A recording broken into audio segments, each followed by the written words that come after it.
Ahora, ¡shh! Habla nuestro entrevistado.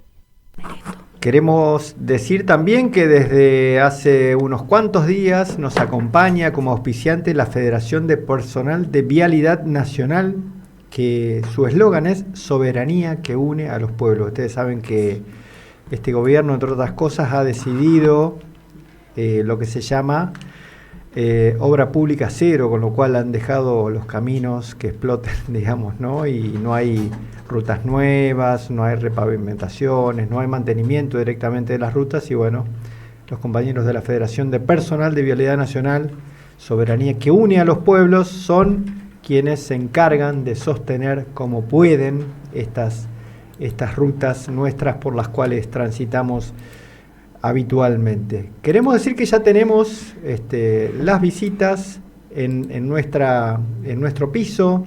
Vamos a hablar de la crisis de salud mental que está viviendo la Argentina, particularmente Santa Fe tiene indicadores que son muy preocupantes.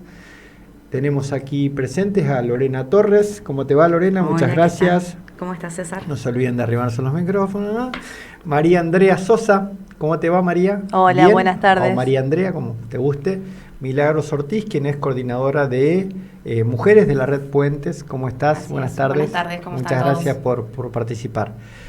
Bueno, nos preocupa obviamente no solo por los indicadores y las noticias que se hacen públicas en la conversación social, en la agenda, el hecho de que hay un evidente deterioro no solo de los presupuestos, las agendas, la priorización de políticas públicas sobre problemáticas que tengan que ver con la salud mental, sino también, más que nada, esto que ha provocado, a mi juicio, una incidencia fuerte, la pandemia, y más acá de la pandemia, el apego de muchas generaciones tan fuerte a las pantallas, ¿no? Que eso ya nos da otros formatos de vida, ¿no? ¿Cómo lo están viviendo ustedes? ¿Cómo lo están viendo por donde quieran arrancar y la que quiera arrancar?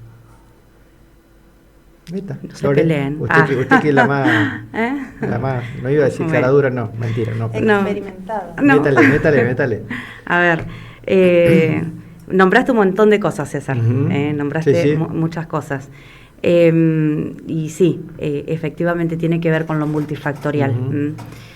Y dentro de eso multifactorial, venimos viendo, quienes trabajamos en salud mental, que estamos atravesados todos, la sociedad, la comunidad, por múltiples incertidumbres que nos atraviesan permanentemente.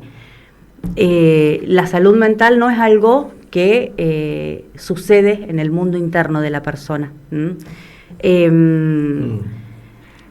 Sí, digamos, dependen de los condicionantes que operan, digamos, en el contexto en donde vivimos. Entonces, si la comunidad atraviesa incertidumbre en relación a lo económico, en relación a la dificultad para conseguir trabajo, en relación a los cambios permanentes, a lo incierto, no significa, digamos, que se desarrolle un trastorno mental, porque se asocia salud mental, trastornos o padecimientos, pero sí se aumentan, digamos, lo que son los factores de estrés y que sí impactan en lo psicológico, en lo social. Entonces, en ese sentido, nosotros sí lo que tenemos que preguntarnos es, lo que tenemos que empezar a leer, bueno, a ver, ¿cuáles son estos condicionantes? ¿Qué es lo que sucede?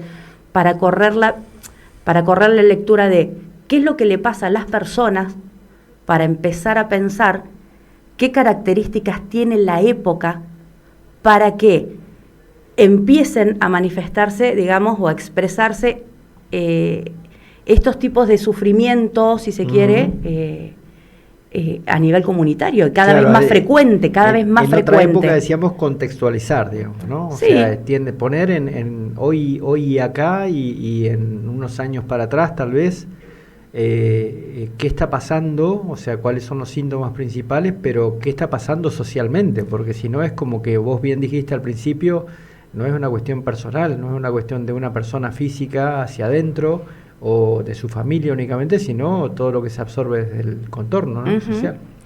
La salud mental es un proceso eminentemente social, decía Emiliano Galende, que fue un psicoanalista y un médico psiquiatra nuestro argentino que falleció hace muy poco. Si no empezamos por entenderlo desde ahí, difícilmente podamos, digamos, acercar alguna solución. Y como vos decías, César, todos estos cambios en los últimos años que fueron tantos y tan rápidos y que de repente nos vimos, o nos vemos todo el tiempo, mucho tiempo pegados a las pantallas, no solamente los niños y adolescentes que están armando su subjetividad, sino los adultos de todas las generaciones, y los adultos mayores se tienen que ayornar porque si no, no podés sacar un turno en ANSES, por ejemplo, o tenés que cargar la SUBE.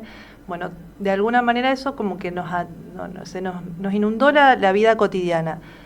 Todo eso genera nuevas subjetividades. Entonces, si no pensamos lo que nos pasa situado en nuestra época, es difícil que encontremos soluciones. Pero no es desligado de lo social, de todo el resquebrajamiento del tejido social, que no empezó ayer, que no empezó con la pandemia. En la Argentina podemos situarlo, o sea, si nos ponemos un poco a hacer historia, a partir de la dictadura y después en la década del 90, con todo lo que vivimos. Los que son más grandes se acordarán más, pero hoy en día es algo que con toda la, digamos, con el proceso mundial, el contexto mundial que tenemos en Occidente, que no es lo mismo por ahí lo que se vive en Oriente, es inevitable. Digo, esto que los chicos consuman porque me gusta pensarlo de ese modo. Las redes sociales, un montón de horas por día, no es algo que sucede en Buenos Aires. En Gato Colorado, en Colonia Macía, en cualquier pueblo de la provincia también está ocurriendo. Y bueno, entonces, no es un problema de las grandes ciudades nomás, no, en todos lados. No es un problema. De hecho, nos sorprendió tristemente hace unos meses que a las 7 de la mañana un pibe entró con una escopeta y mató a un compañerito de la escuela de un tiro, digamos, ¿no? San Cristóbal. En la provincia. Vos decís, bueno, no, ¿dónde se dio eso en una mega ciudad? No, en un lugar que tiene 20.000 habitantes, 30, no sé cuánto tiene San Cristóbal, pero que es una localidad claramente del interior, ¿no? Sí, todavía me da piel de gallina cuando lo decís. Sí, una localidad donde se conocen casi todo, todavía se da el reconocimiento de casi todo el... Santa Fe, por ejemplo, es una ciudad que tiene muchos más barrios, mucha más población y que vienen... Ella, por ejemplo, nos contaba que es de Corrientes. Mirá. Acá han venido siempre a estudiar o a vivir y a trabajar desde las provincias que están cerca. Y que está haciendo un laburo re importante acá Ahí en Santa te iba a Fe. preguntar, Milagros, justamente vos laburás en una institución, y corregime si me equivoco, no hay ningún problema, que tiene como principal tema los consumos problemáticos, ¿no? Y además, en este caso le pones la cuestión de género, ¿no? Porque sos encargada o coordinadora de las mujeres ahí en Red Puentes. ¿Cómo estás viendo esta problemática de la cual estamos charlando? A mí me parece que tiene que ver con que estamos justamente en un momento epocal en donde hay una fragmentación del lazo social y que eso se evidencia justamente a la hora de hacer lazo con el otro, que se vuelve de alguna manera imposible, ¿no? Y cómo eso también repercute a la hora de hacer comunidad con otros, ¿no? Que es un poco el trabajo que nosotros intentamos hacer cotidianamente desde Red Puentes, un poco para contarles también de qué se trata Red Puente, porque me parece que este espacio está bueno para poder visibilizar y para que otro sector de la población que tal vez no está tan internalizado con las diferentes formas de laburo que vamos encontrando dentro de la salud comunitaria, ¿no? Que puedan ser parte y saber un poco más también de lo que hay dentro de Santa Fe. Nosotros como Red somos una cooperativa de trabajo que funcionamos dentro del programa de CAC de Cedronar, que son las casas de atención y acompañamiento comunitario. Red Puentes está en Santa Fe desde el 2017, ha crecido exponencialmente en los últimos años y actualmente tenemos 2 dispositivos convivenciales. Yo conformo actualmente la mesa de coordinación y específicamente estoy junto a una compañera también de trabajo conduciendo la Casa de Mujeres y Disidencias, que me animo a decir que es casi el único espacio que puede actualmente alojar mujeres y disidencias y también a las niñeces dentro de Santa Fe. ¿Qué es el laburo que hacen? Contá porque es importante. Nosotros, Lorena lo decía. Nosotros laburamos con las personas que atraviesan alguna problemática de consumo justamente, que están en situación de calle y todos los emergentes que se desprenden a raíz de eso, ¿no? Un poco esto lo que contaba, tenemos este dispositivo para mujeres y disidencias que funcionamos como centro de día de lunes a sábado, de 8 de la mañana a 20 horas. Ahora inauguramos una primera noche también los viernes de nocturnidad, esto con el objetivo de tal vez en un futuro arribar como a ampliar la nocturnidad durante los fines de semana y quien dice ojalá también poder construir el proyecto de 24 horas para mujeres, siendo que en Santa Fe no hay dispositivos que alojen justamente a este sector de la población.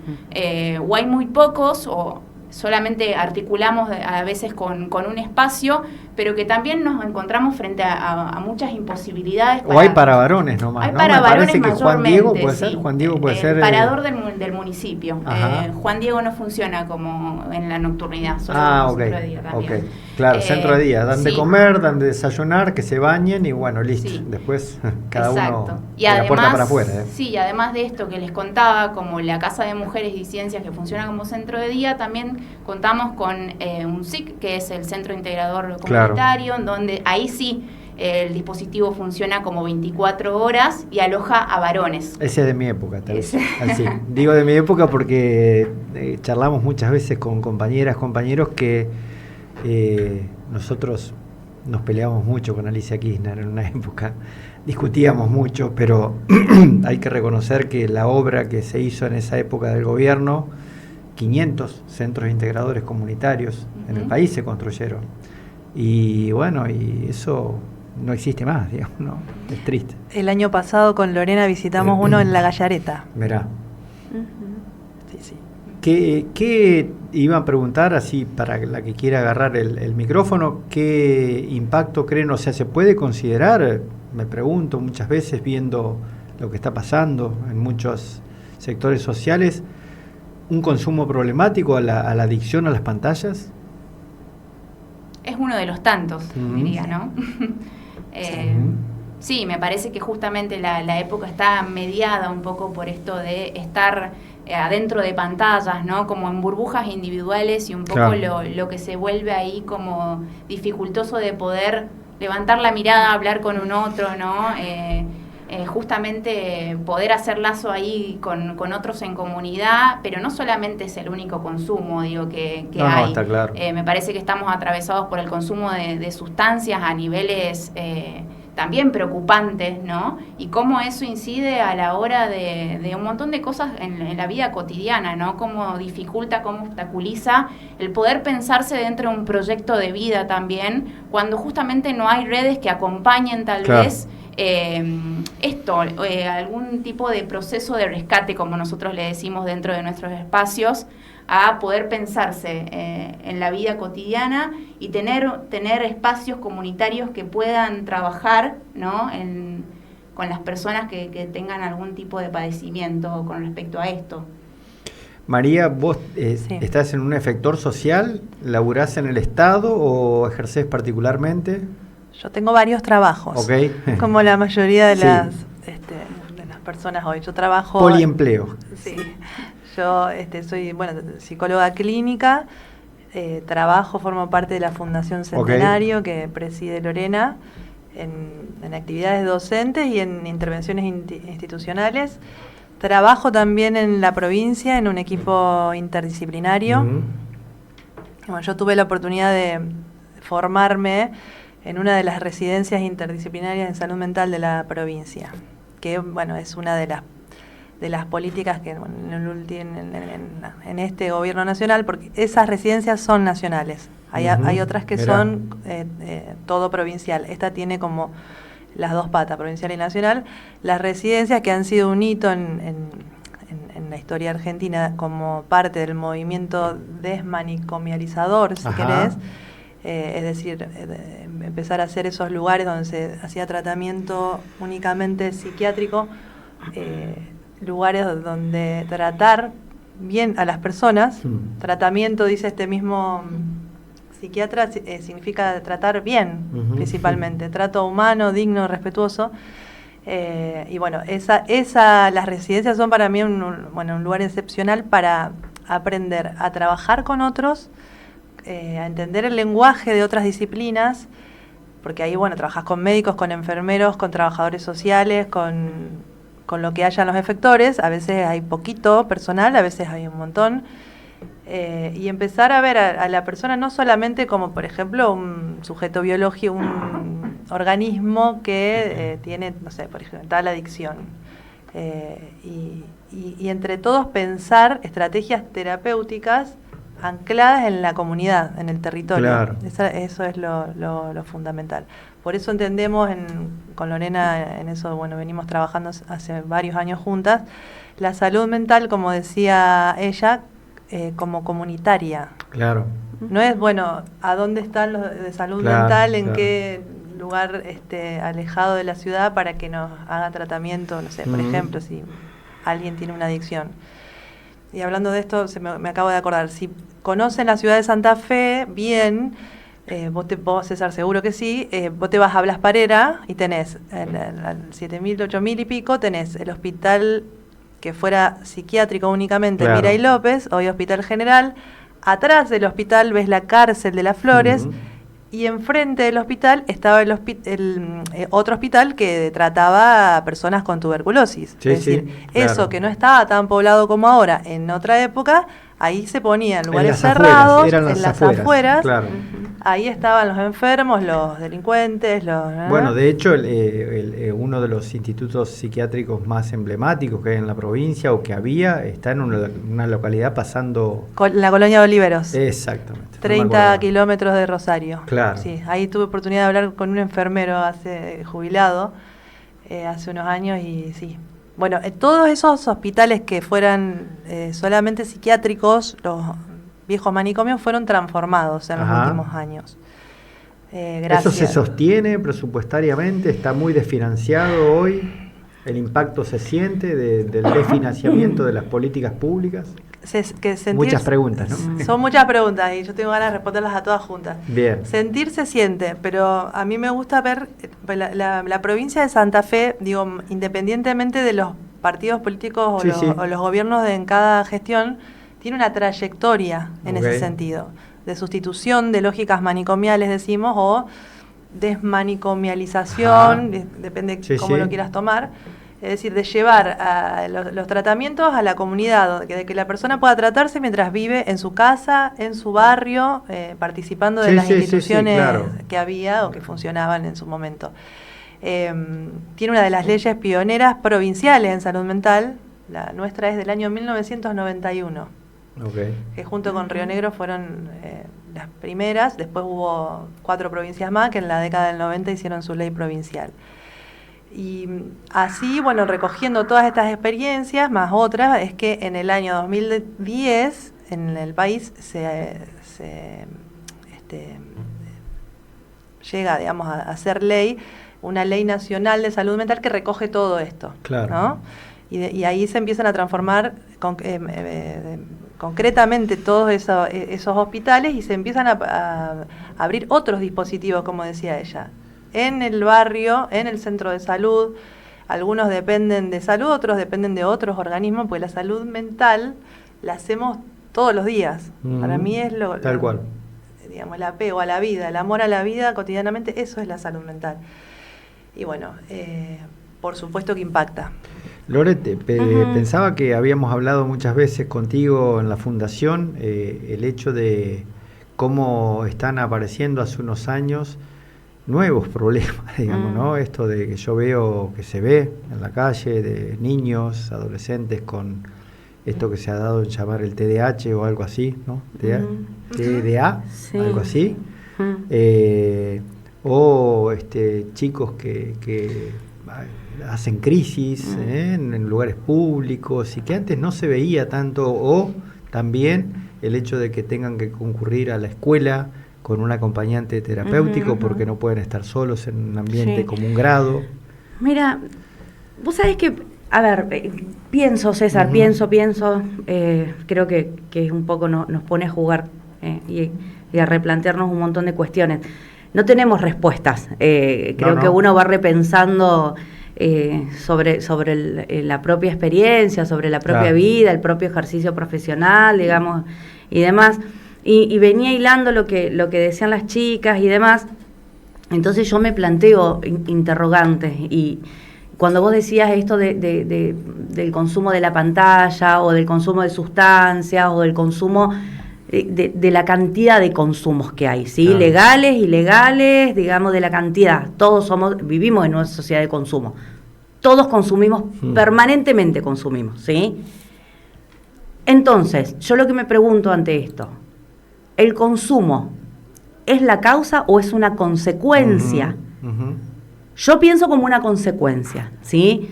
Yo me empezaría a preguntar, digamos, ¿de qué? Y que ahí sí repienso esta cuestión de volver a analizar o hacer la lectura de la época, ¿sí? Claro.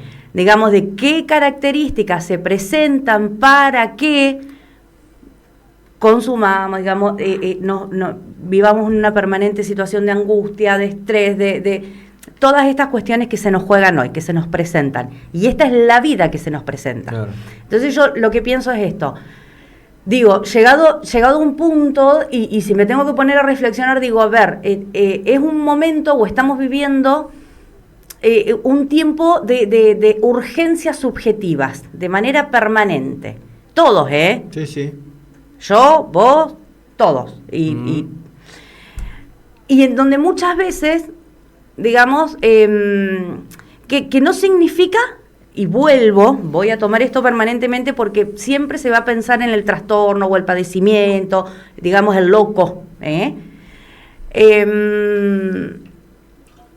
Vuelvo a esto, ¿no? A sentir, digamos, que las herramientas que antes sentíamos que teníamos para afrontar la vida misma, hoy ya no nos alcanzan.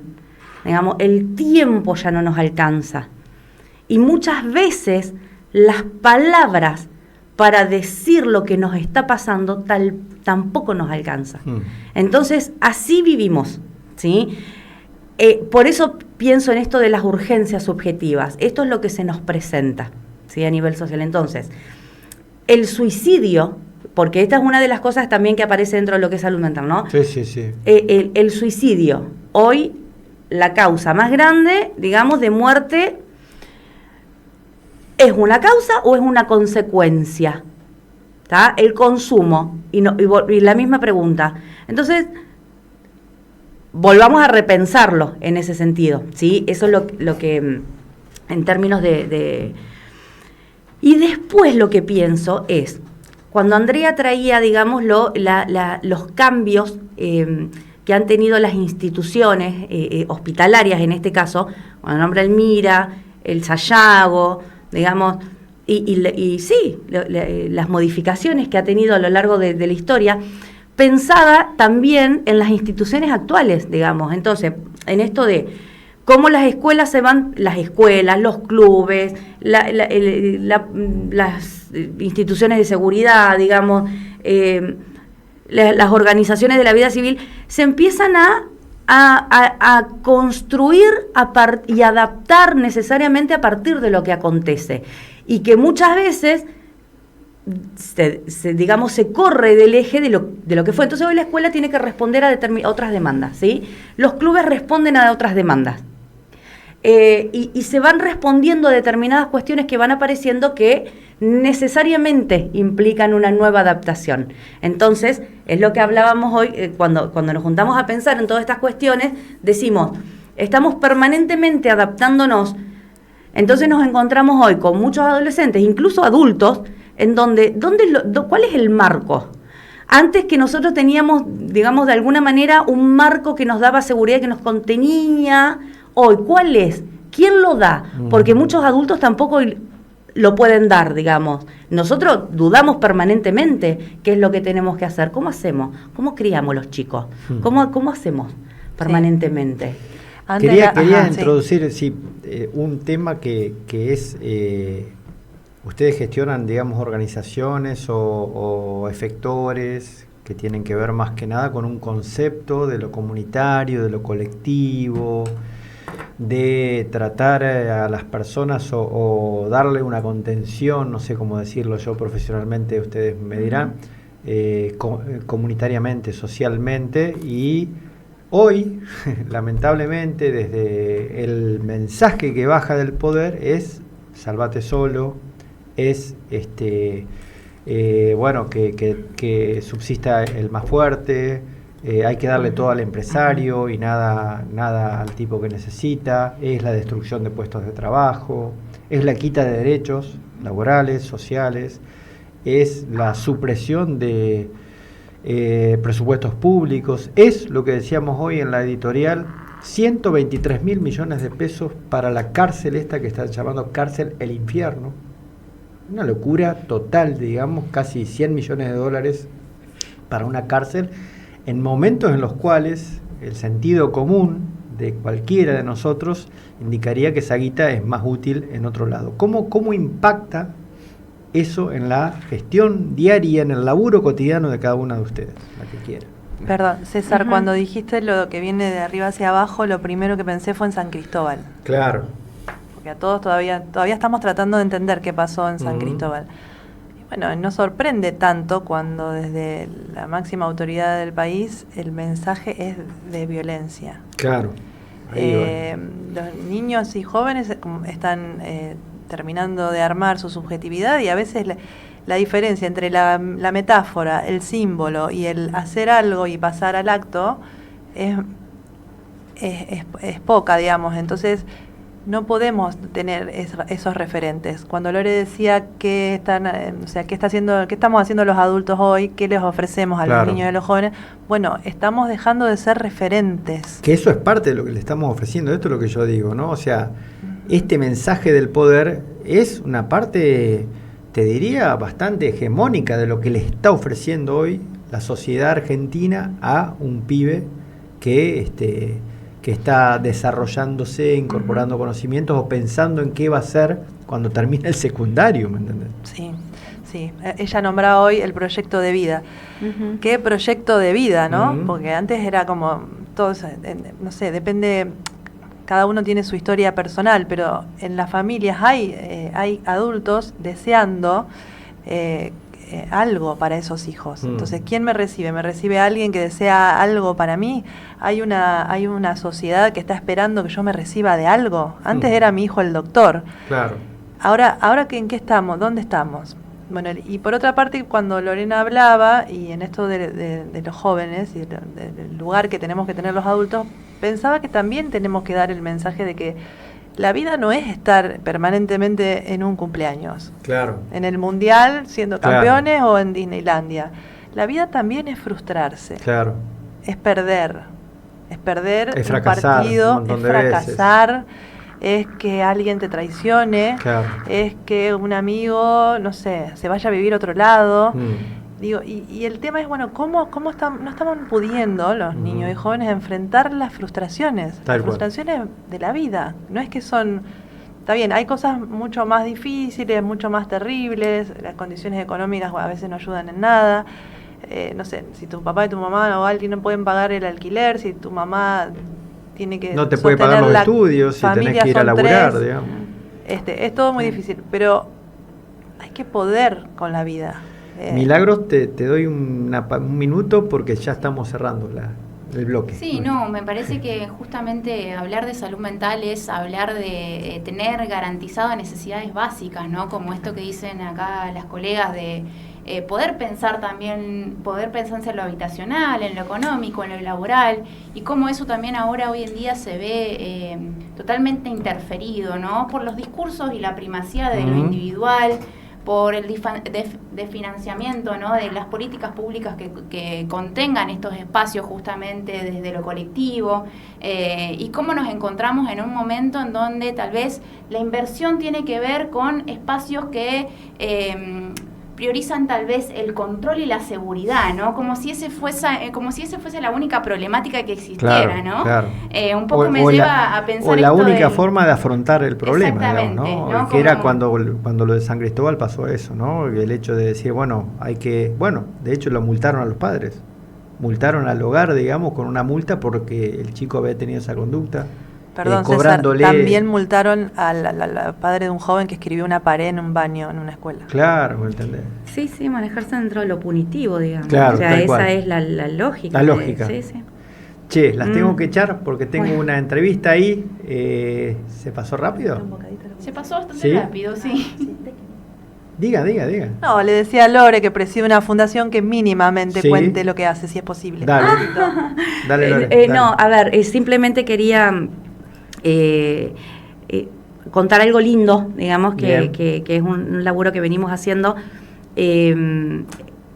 abordar, digamos, abrir